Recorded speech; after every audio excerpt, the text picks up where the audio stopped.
Morning 7th class. आज आपकी SST की क्लास है जिसमें कि हम आपके लेसन 4 द मुग़ल एम्पायर को समझ रहे थे। ठीक है, तो मुग़ल साम्राज्य में हमने अकबर तक पढ़ लिया था। अब अकबर के बारे में हम आगे और पढ़ेंगे।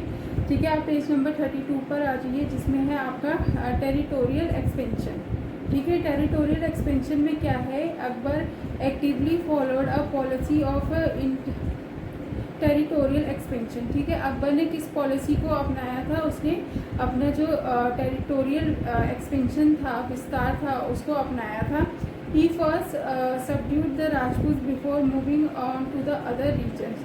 ठीक है, उसने सबसे पहले क्या किया, राजपूत को अपने उसमें मिलाया। इन 1561 CE Malwa was captured by Akbar. ठीक है, 1561 में अकबर ने जो था वो मालवा पर अपना कब्जा कर लिया, which was followed by the conquest of Gondwana in 1564 CE। ठीक है, तो उसने ये और इसको उसने आगे बढ़ाते हुए उसने गोंडावना पे भी कब्जा कर लिया था 1564 में। ठीक है, Gondwana however was restored to its ruler. ठीक है, गोदावना में जो उसके रूलर्स थे उनको बनाए रखा गया। Mewar was conquest in 1568 CE, Ranthambore in 1569 CE। ठीक है, मेवाड़ पर उसने कब कब्जा किया, 1568 में, और रणथंभौर पर उसने कब्जा किया 1559 में। ठीक है, मेवाड़ पर उसने कब कब्जा किया, 1568 में, रणथंभौर पर उसने 1559 में कब्जा कर लिया। And the next year saw the submission of the ruler of Marwar, Bikaner and the Jaisalmer to Akbar. ठीक है, उसके बाद उसके अगले साल में जो था वो मारवाड़ और बीकानेर और जैसलमेर को भी उसने अपने उसमें मिला लिया। ठीक है, Akbar then directed his attention towards Gujarat suit. ठीक है, उसके बाद अकबर ने अपना जो गुजरात की तरफ मूव किया। Allahabad was captured in 1572। Allahabad पर उसने 1572 में कब्जा कर लिया, अलॉन्ग विद सूरत एंड सरनल। ठीक है, उसके साथ साथ उसने सूरत और सरनल पर भी कब्जा कर लिया। This victory gave the Mughals access to the sea and gave them control over the rich maritime trade. ठीक है, इसके कारण क्या हो गया कि मुगलों की शक्ति जो थी वो समुद्री इलाकों पर ज़्यादा बढ़ गई। ठीक है, और उनको व्यापार का बहुत अच्छा रास्ता मिल गया। Bengal was defeated in 1574। ठीक है, बंगाल को उसने कब हराया, 1574 में, काबुल को इन 1581 एंड कश्मीर को उसने 1586 में। Part of the Deccan like Berar, Khandesh and Ahmednagar also came under Akbar's rule in 1601। ठीक है, और 1601 में उसने जो था दक्कन के बहुत से क्षेत्रों जैसे बिरार, खानदेश और अहमदनगर को अपने शासन में मिला लिया। Thus the Mughal empire made an impressive expansion. ठीक है, जिसके कारण मुगल साम्राज्य का बहुत विस्तार हुआ। The cities of Fatehpur Sikri was build to celebrate the conquest of Gujarat. ठीक है, गुजरात को जीतने की खुशी में उसने कौन सी सिटी बसाई थी, फतेहपुर सीकरी। फिर आपका आता है रिलेशनशिप विद द राजपूत। अब उसके रिलेशनशिप कैसे थे राजपूत के साथ में। Akbar knew that he needed the support of the Rajput kings to consolidate his massive empire. ठीक है, अकबर ये जानता था कि उसे राजपूत शासकों की ज़रूरत बनेगी अपने साम्राज्य को बनाए रखने के लिए। Moreover he respected the bravery, chivalry and courage. ठीक है, अकबर जो था वो बहादुरी और शूरता और करेज की बहुत रिस्पेक्ट करता था जो राजपूत की थी। And treat them as equals, और ट्रीटेड देम एज इक्वल, और उनको अपने बराबर समझता था। Thus there exists a cordial relation between the Mughals and the Rajput during Akbar region। ठीक है, अकबर के शासन में मुगल्स और राजपूत के बीच में अच्छे संबंध थे। ठीक है, matrimonial alliance were also form during this time. ठीक है, और उनके बीच में शादी जैसे संबंध भी स्थापित हुए बिटवीन द टू। ठीक है, Akbar married the Rajput princess of Amber. Akbar ने जो थी एक वो राजपूत राजकुमारी जो अम्बेर की थी उससे शादी करी। हर फादर राजा अजय बारा माल was given a high rank at the Mughal court. ठीक है, उनके जो फादर थे राजा भारामल, उनको अकबर के दरबार में बहुत ऊंची पोस्ट दी गई थी। His son and grandson were also made administrative officer in the Mughal state. ठीक है, उनके जो बेटे और उसका जो पोते थे उसको भी प्रशासनिक स्तर पर मुगल में बहुत अच्छा पद दिया गया था। Akbar married other Rajput princesses too. Akbar ने और भी राजपूत प्रिंसेस थी उनसे शादी करी। The Rajput rulers who accepted Akbar's superiority were made to rule their own kingdoms in return of regular tributes। ठीक है, अब जो राजपूत ने अकबर की जो थी अधीनता स्वीकार कर ली थी, उनको अपने राज्य में शासन करने का अधिकार मिला हुआ था, लेकिन इसके बदले में उन्हें कर चुकाना था। They knew that it was beneficial for them to remain alliance with Akbar then became his enemy। ठीक है, वो जानते थे कि अकबर के साथ अलायंस बना के रखना बहुत ज़रूरी है उसका दुश्मन बनने से। Nevertheless, there were other Rajput kings who refused to submit to the Mughal ruler। ठीक है, लेकिन बहुत से ऐसे राजपूत भी थे जिन्होंने मुगल शासन में मिलने से इनकार कर दिया। These were the state of Ranthambore and Jodhpur. ये कौन से राज्य थे आपके? रणथंभौर और Jodhpur, which were subsequently conquered by Akbar. ठीक है, Rana Pratap Singh the king of Mewar become Akbar strongest opponent. ठीक है, जो राणा प्रताप सिंह थे वो अकबर के सबसे बड़े अपोनेंट के रूप में उभरे। Their forces meet at the battle of Haldi Ghati इन 1576। ठीक है, इन फोर्सेस इनके बीच में लड़ाई कब हुई? हल्दी घाटी की हुई 1576 में। The Rana refuse to accept Akbar superiority even after his defeat at the battle. यहाँ तक कि राणा ने अकबर की सुपीरियरिटी को मानने से इनकार कर दिया जबकि वो लड़ाई में हार भी गया था। Owing to the fact that many Rajput rulers become close allies to the Mughal ruler, a fusion of the two cultures could be seen during this period। ठीक है, आप जैसे जानते हैं कि राजपूत और मुगल के बीच में शादियाँ हुई और जैसे इन दोनों कल्चर के बीच में एक फ्यूजन का पीरियड चला। The Rajput support also helped in making the Mughal empire strong and more stable. ठीक है, राजपूत के हेल्प से जो था मुगल इम्पीरियर और भी स्ट्रॉन्ग और स्टेबल बना। फिर आपका आता है the nobility. Initially, the nobility consists of a Central Asian nobles who came to India with power।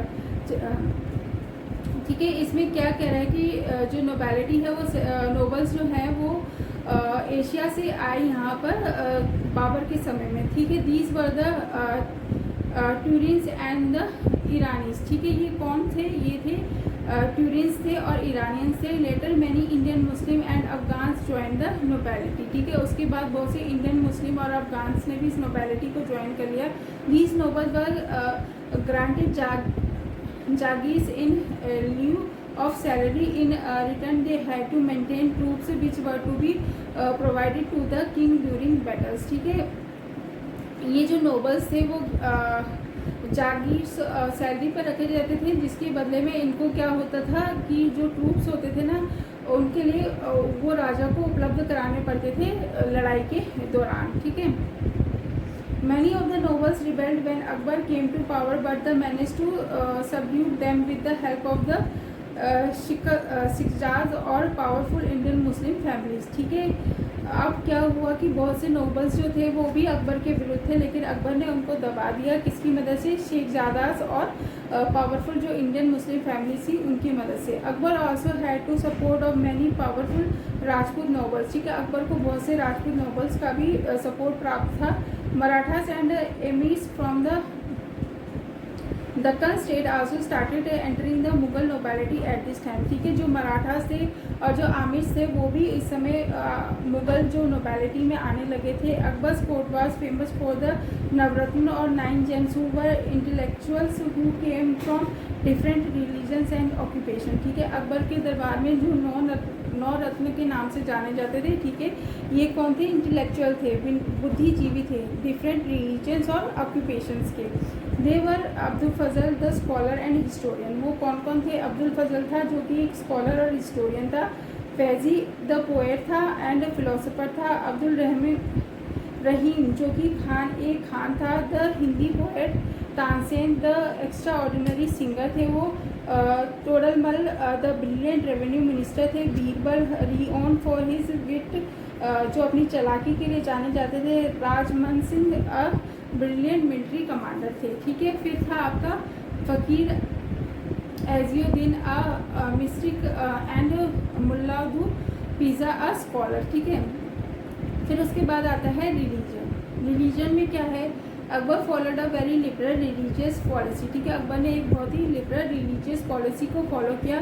People of all religious faith and social classes were treated equal, and this policies of tolerance made him earn and the respect and support of the Hindus. ठीक है, उसकी जो सबको एक बराबर दृष्टि से देखने की जो पॉलिसी थी, उसकी सहनशीलता ने उसको रिस्पेक्ट दिलाई जो हिंदूज थे उनकी भी. Tax like the jizya and the pilgrims tax which had earlier been imposed on non-Muslim were abolished during his reign. ठीक है, जो टैक्स जैसे कि जजिया कर और पिलग्रिम्स टैक्स जो था वो लगाए गए थे जो नॉन मुस्लिम थे, जो मुसलमान नहीं थे, उनके ऊपर, उसको इसके समय में हटा दिया गया. His liberal policy put him in a conflict with the orthodox ulema. ठीक है, उसकी इस लिबरल पॉलिसी के कारण उसको ऑर्थोडॉक्स उलेमा जो होते थे उनका भी सामना करना पड़ा. सुल ए कुल और peace with all is a doctrine which absorbed the religious belief of all faith. ठीक है, सुल ए कुल और जिसको आपकी पीस विद ऑल के नाम से भी जानते हैं, इसमें क्या था, सब धर्मों को बराबर स्थान दिया गया था, सब धर्मों में इसका बराबर विश्वास था. Akbar was drawn to the teachings of various religions and this led him to propound the Din e इलाही और द डेविन फेथ. ठीक है, अकबर ने जो सभी धर्मों की जो टीचिंग्स थी उनको अपनाया था, जिसके कारण से दीन ए इलाही और द डिवन फेथ के नाम से भी जाना जाता था. It combined the elements of all major religious such as Hinduism, Islam, जॉर्डिज्म एंड क्रिश्चियनिटी एंड जोरोस्ट्रिज्म.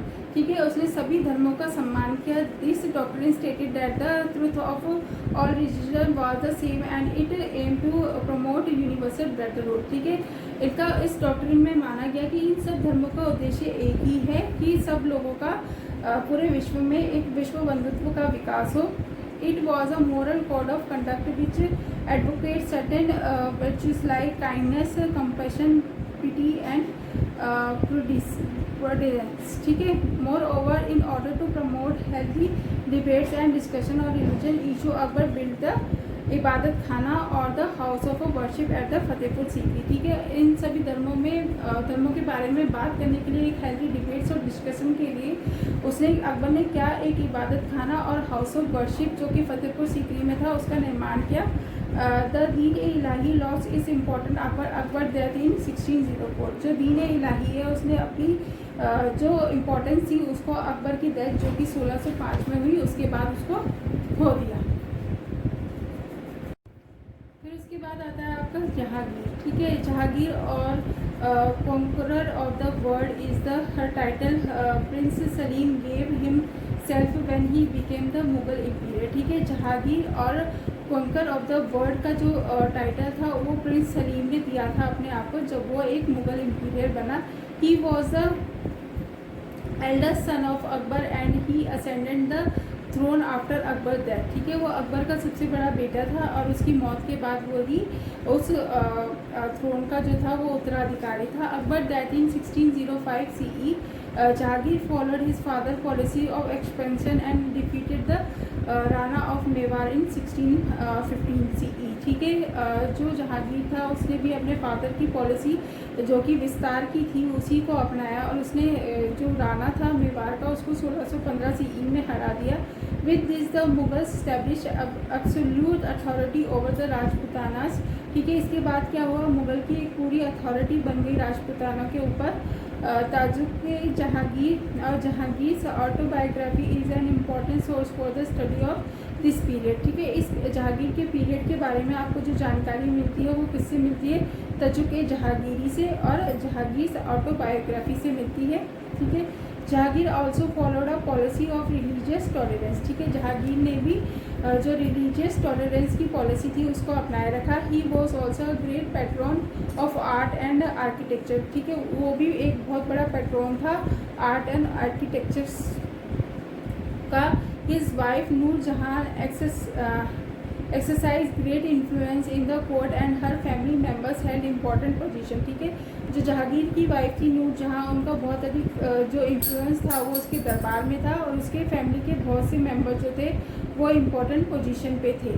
ठीक है, coins were stuck in her name and many land grants were also made under her name. ठीक है, बहुत से सिक्कों पे उसका नाम था और जो भी लैंड ग्रांट्स होती थी उन पर भी उसका नाम था. During the final years of Jahangir's reign power struggle arose between Nur Jahan and prince Khurram over the throne. ठीक है, जब जहांगीर के शासन का आखिरी समय था उस समय पर एक पावर स्ट्रगल पैदा हुआ, वो नूरजहां और प्रिंस खुर्रम के बीच में हुआ।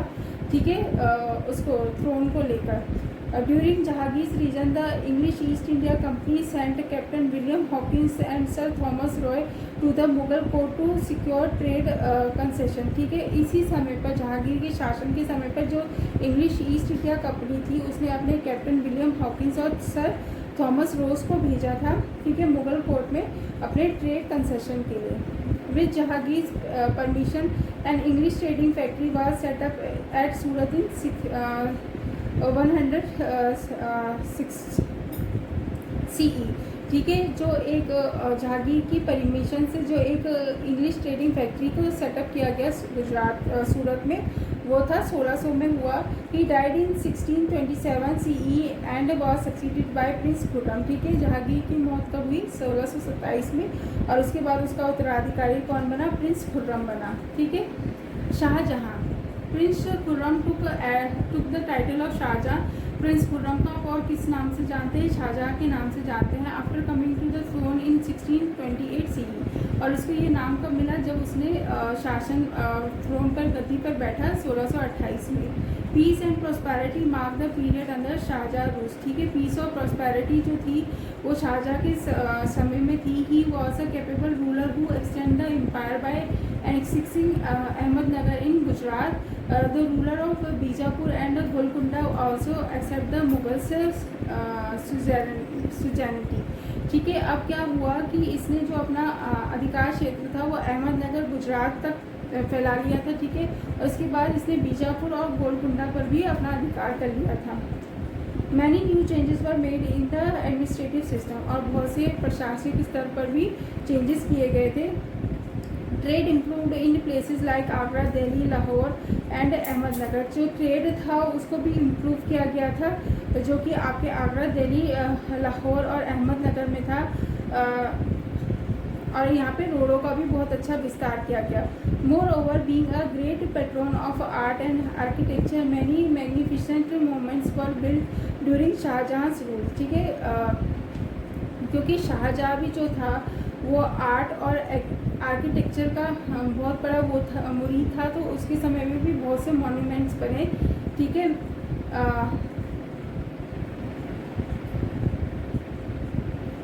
पर्सनामा written by Abdul Hamid Lahori and the writings of foreigners like Bernier, Manucci and Tavernier are the important sources for the study of the period of under Shah Jahan. ठीक है, शाहजहां के रूल के बारे में आपको अब्दुल हमीद, ठीक है, उसकी राइटिंग में जो फॉरनर्स थे बर्नियर, मनुकी एंड तवनीर, उसके उसमें मिलेगा। ठीक है, फिर war of succession broken out between the 4 Mughal princess during the last few years. ठीक है, उसके बाद जो मुगल साम्राज्य पर अधिकार करने के लिए 4 जो राजकुमार थे उनके बीच में लड़ाई शुरू हो गई थी शाहजहां के समय में। Dara Shikoh, Shah Shuja and Murad lost at the hands of Aurangzeb. ठीक है, जिनको किसने हरा दिया था? औरंगजेब ने हरा दिया था। Who came to the throne in 1658, जो कि थ्रोन पर कब बैठा? 1658 में। He also imprisoned his own father in the Agra fort, who later died in 1666 CE। ठीक है, इसने जो था उसने शाहजहां को, अपने फादर को जो था वो आगरा के फोर्ट में कैद कर लिया था, और जहाँ पर उनकी 1666 में मृत्यु हो गई। Aurangzeb rule for 50 years during which the Mughal empire reach its largest territorial extent. ठीक है, औरंगजेब ने जो रूल किया वो 50 सालों तक किया, और उसके समय में जो मुगल साम्राज्य का विस्तार बहुत हुआ। He himself was a capable administrator, but at the same time he also faced many revolts and upheavals throughout the kingdom. लेकिन वो एक कैपेबल एडमिनिस्ट्रेटर था, लेकिन उसके बावजूद भी उसको बहुत से रिवोल्ट का सामना करना पड़ा। Jat, Sikhs and Marathas revolts broke out at the different place. उस समय पर सिख, जाट और मराठा के बहुत से विद्रोह हुए अलग अलग जगह पर। इस Deccan campaigning also financial depleted the Mughal treasury. और जो उसके जो दक्कन का फाइनेंशियल डिप्लीट था उसके कारण भी उसके जो खजाने में कमी हुई। In terms of religious policies Aurangzeb was more orthodox than the previous Mughal rulers, ठीक है। जहाँ तक कि धर्म का संबंध है, ठीक है, औरंगजेब की जो था वो रूढ़िवादी था जो पहले के मुगल शासकों के मुकाबले।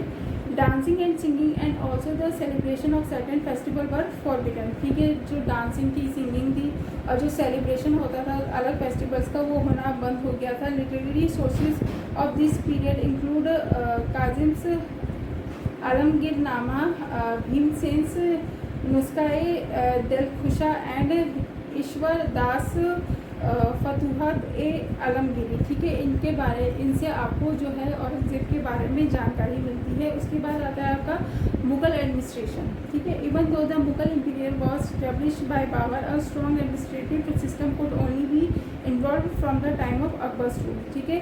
जैसे कि आप जानते हैं कि मुगल साम्राज्य की स्थापना बाबर के समय से ही हो गई थी, जो लेकिन एक प्रशासनिक जो सिस्टम था वो किसके समय में आया था, अकबर के समय में आया था, सेंट्रल एडमिनिस्ट्रेटर।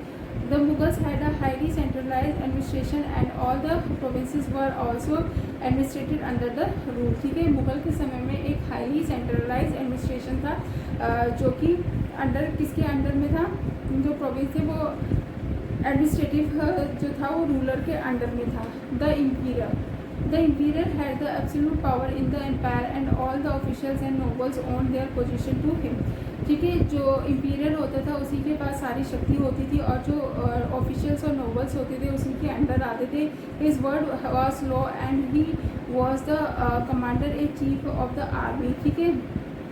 उसके जो शब्द होते थे वही कानून होता था और वो कमांडर और चीफ था आर्मी का। He was also the supreme जज and he looked after all judicial matters, वही सबसे बड़ा सुप्रीम जज था और वही सारे जो न्यायिक मामले होते थे उनको देखता था। सिस्टम ऑफ गवर्नेंस, और उस समय पर गवर्नेंस का सिस्टम क्या था, फाइनेंस। द दीवान ए कुल वॉज द फाइनेंशियल डिपार्टमेंट, ठीक है। दीवान ए कुल क्या था, एक फाइनेंशियल डिपार्टमेंट था which was place under the chief diwan, जो कि किसके अंडर में था, चीफ दीवान के।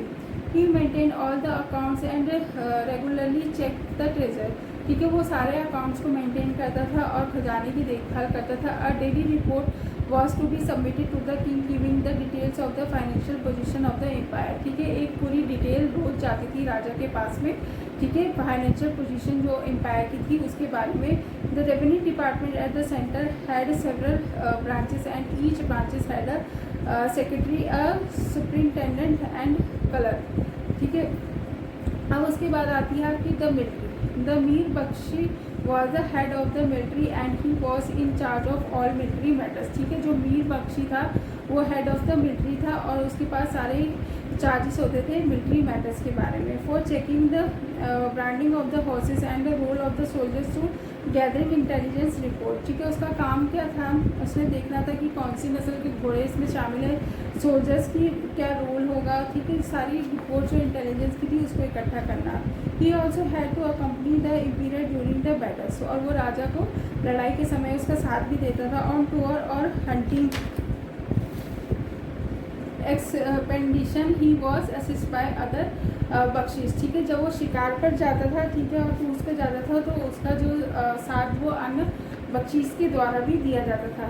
The royal household, the royal household was look after by the Mir Saman, ठीक है। जो रॉयल हाउस होल्ड था उसको कौन देखता था, मीर समन देखता था। He supervise the purchase of goods for the household, वो किसकी सुपरविजन करता था, जो गुड्स खरीदे जाते थे हाउस होल्ड के लिए। Moreover he monitor production in the royal karkhanas whether they were luxury item और फॉर द बैटल फील्ड, ठीक है। वो कारखाने में जो रॉयल कारखाना था उसमें ये भी देखता था कि किन लग्जरी आइटम और बैटल फील्ड का बनाया जा रहा है, उसके प्रोडक्शन को वो देखता था।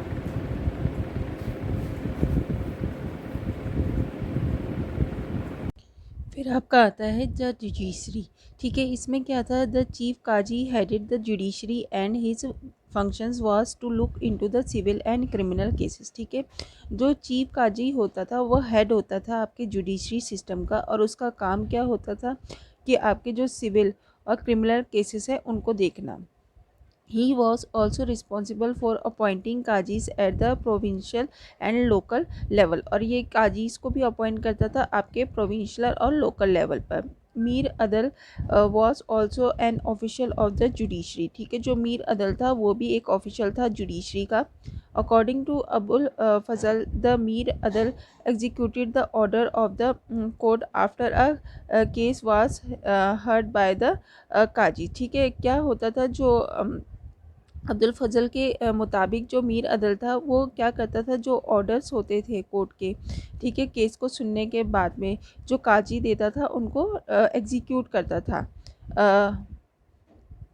Muhtasibs were officials who were responsible for maintaining public decency and also for checking weights and measures। ठीक है, जो मुतासिब होते थे, जो ऑफिशियल्स होते थे, उनकी रिस्पॉन्सिबिलिटी होती थी कि वो मेंटेन करे पब्लिक डिसेंसी को और चेकिंग करे वेट्स और मेजर्स की। ठीक है, फिर उसके बाद आता है आपका द प्रोविंशियल एडमिनिस्ट्रेशन। अब प्रोविंशियल एडमिनिस्ट्रेशन में क्या था, the empire was divided into provincial called subahs. ठीक है, जो एम्पायर था वो डिवाइडेड था प्रोविंसेस में, जिनको आप क्या कहते थे, सूबास कहते थे।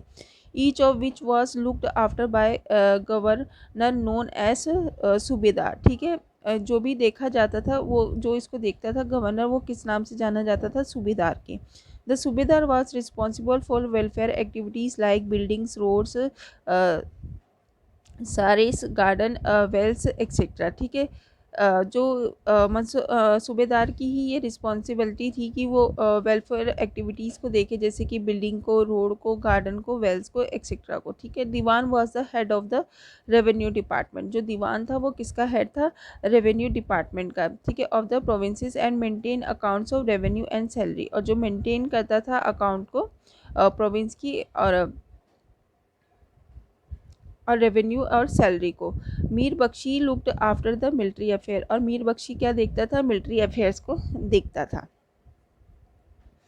ई suba had various district known as sarkars. ठीक है, अब हर सूबा में बहुत अलग अलग डिस्ट्रिक्ट थी जिनको कि सरकार्स के नाम से जाना जाता था। फौजदार and Amalguzar were two important official at the district level. ठीक है, फौजदार और जो आलम गुजर था वो टू इम्पॉर्टेंट ऑफिशियल होते थे डिस्ट्रिक्ट लेवल पर। फौजदार maintain law and order and was also responsible for the safety of the people including travel and traders. ठीक है, और जो फौजदार होता था ये उसकी रिस्पॉन्सिबिलिटी होती थी कि वो लॉ और ऑर्डर को बनाए रख सके, और वो लोगों की सेफ्टी के लिए भी जिम्मेदार होता था, जिसमें कि ट्रेवलर्स और ट्रेडर्स आते थे। ठीक है, यात्री और व्यापारी आते थे। The revenue collection of a sarkar was looked after by the Amil और आलम गुजर। ठीक है, जो रेवेन्यू कलेक्शन होता था सरकार का वो कौन देखता है, एमिल या आलम गुजर उनका नाम है, नाम से जाना जाता है। द थानेदार also maintain law and order and was responsible for provide military supplies. ठीक है, और जो थानेदार होता था वो उसका काम था मेंटेन करना लॉ एंड ऑर्डर को, और वो रिस्पॉन्सिबल होता था मिलिट्री सप्लाईज के लिए। Each Sarkar was further divided into parganas and each pargana had a certain number of village under it।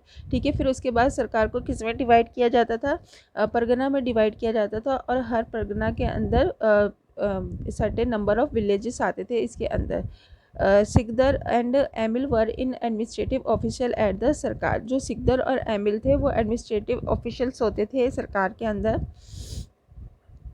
Level while Muqaddam and Patwari looked after village administration, और जो मुकद्दम और पटवारी होते थे वो आपका विलेज एडमिनिस्ट्रेशन देखते थे।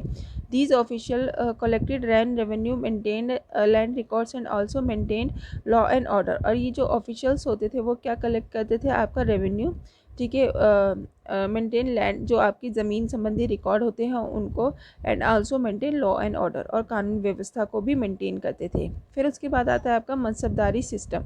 अब ये मनसबदारी सिस्टम में क्या है, the मनसबदारी system was an administrative machine employed by the Mughals. ठीक है, मनसबदारी क्या थी, एक एडमिनिस्ट्रेटिव मैकेनिज़्म था जो कि मुग़ल के समय में चला आ रहा था, which was introduce by Akbar, जिसको किसने इंट्रोड्यूस किया था, अकबर ने। The term mansabdar means rank और office and a mansabdar the hold of a rank in the administrator. ठीक है, अब क्या कह रहा है, ये जो टर्म है मनसबदार उसका मीन होता था रैंक और ऑफिस। ठीक है, और एक मनसबदार जो होता था वो होल्ड करता था एक रैंक को आपके प्रशासनिक स्तर पर। Each civil and military official was assigned a mansab according to merit and status. जो भी सिविल और मिलिट्री ऑफिशियल्स होते थे उनको किस आधार पर नियुक्त किया जाता था, उनकी मेरिट और स्टेटस के हिसाब से. 10 was lowest rank while 5000 was the highest. ठीक है, जो 10 थी वो सबसे लोएस्ट रैंक थी और 5000 जो थी वो सबसे हाईएस्ट रैंक थी. Prince received mansab between 5000 and 10,000. ठीक है, जो प्रिंस होता था वो मनसब उसका कितना था, वो था 5. उसका रैंक जो था वो था 5000 से लेके 10,000 तक. The empire appointed the mansabdars. जो एम्पायर होता था, जो सम्राट होता था, वो मनसबदास की नियुक्ति करता था. Zat and sawar are the 2 elements of a mansab. ठीक है, जाट और स्वर्ण जो होते थे वो 2 एलिमेंट्स थे मनसब के. ठीक है, zat means the official own state and income while sawar included the number of cavalry man to be maintain. ठीक है, जाट का मीन्स क्या था, ये एक ऑफिशियल्स होते थे. अब ठीक है, और इनकम होती थी, ऑफिशियल्स होते थे ओन स्टेट्स के और इनकम के. और जो स्वर्ण होते थे उनका काम क्या होता था, कैलरी मैन को मेंटेन करना. फॉर इंस्टेड 300 स्वर्ण meant that the mansabdar had to maintain 300 soldier. ठीक है, स्वर्ण जो थे उनको 300 मेंटेन करना पड़ता था और मनसबदार को कितने मेंटेन करने पड़ते थे, 300 सोल्जर्स को मेंटेन करना पड़ता था. ठीक है, the decline of the Mughals. अब मुगल्स का डिक्लाइन कैसे हुआ, इसका मतलब ये हुआ कि जैसे कि अगर 300 स्वर्ण है तो उसका मतलब ये हुआ कि कितने मनसबदार होंगे, वो होंगे 300 सोल्जर्स होंगे. ठीक है, The decline of the Mughals. Even though the Mughals empire came to an formal end in 1857 CE, वैसे तो मुगल एम्पायर का जो पतन था वो 1857 से शुरू हो गया था. It had already been on the path of decline since the death of Aurangzeb in 1707 CE. ठीक है, मतलब जो मुग़ल साम्राज्य के पतन की शुरुआत हो गई थी वो औरंगज़ेब की मृत्यु के साथ ही हो गई थी, जो कि 1707 में हुई थी. One of the biggest reason for the decline was the weak and incompetent competent rulers that came to the throne after Aurangzeb. और इसका डिक्लाइन का सबसे बड़ा कारण क्या था, जो रूलर्स आए औरंगज़ेब के बाद में, ठीक है, वो बहुत कमज़ोर शासक थे. Owing to this weakness, many provinces started breaking away from the Mughal empire. जिसके कारण क्या हुआ, जो बहुत सारे प्रोविंस थे वो मुग़ल साम्राज्य से अलग हो गए एंड असर्टिंग इंडिपेंडेंस, और अपने को स्वतंत्र घोषित कर दिया. We will read about these independence kingdom in chapter 10. हम इन जो अलग हुए राज्यों के बारे में चैप्टर 10 में पढ़ेंगे.